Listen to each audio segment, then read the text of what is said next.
আমি এক হতভাগা বাবা,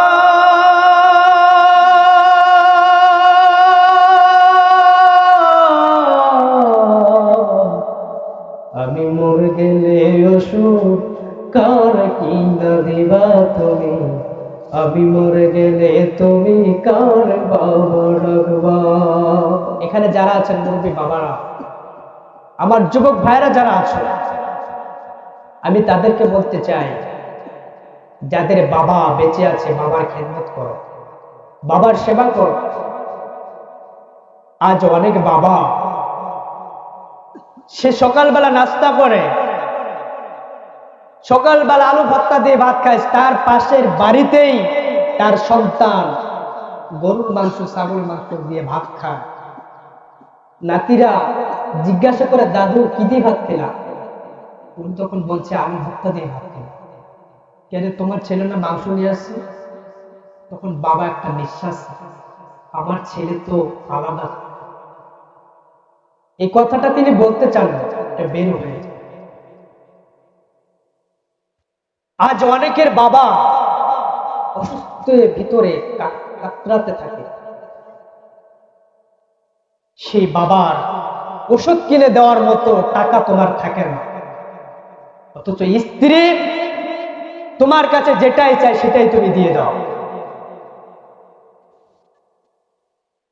বাবা রাত্রিবেলায় কাশাকাশি করে, ওষুধ কেনার জন্য ছেলের কাছে বারবার আবদার করে, কিন্তু সেই সন্তান বাবাকে ওষুধ কিনে দেয়।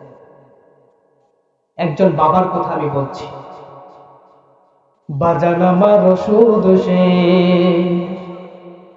ঘন ঘন কাশি হয়,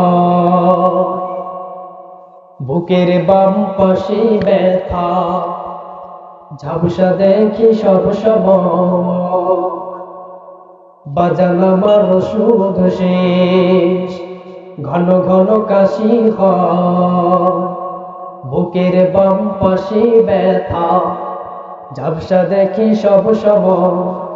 এসব কথা ছেলের কান যায় না, অথচ ছোট্টবেলায় করতে কত বায়না। ঠিক কিনা বলে?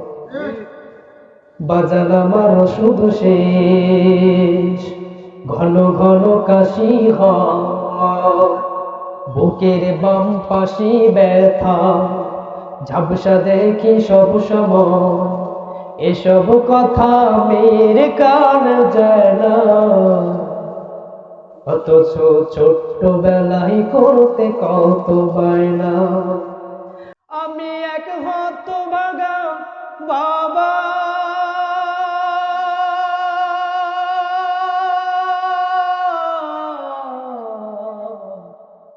আমি মরে গেলে ওষুধ কার কিনা দিবা তুমি, আমি মরে গেলে তুমি কার বাবা ডাকবা। বাজান আমার ওষুধ শেষ, ঘন ঘন কাশি হয়, বুকের বাম পাশে ব্যথা ঝাপসা দেখি সব সময়। এসব কথা ছেলের কান যায় না, অথচ ছোট্টবেলায় করতে কত বায়না। আমি এক হতভাগা বাবা,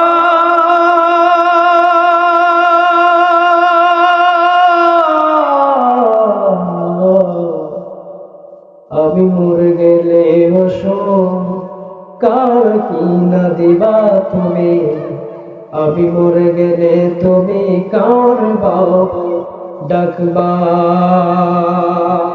ঠিক কিনা বলেন?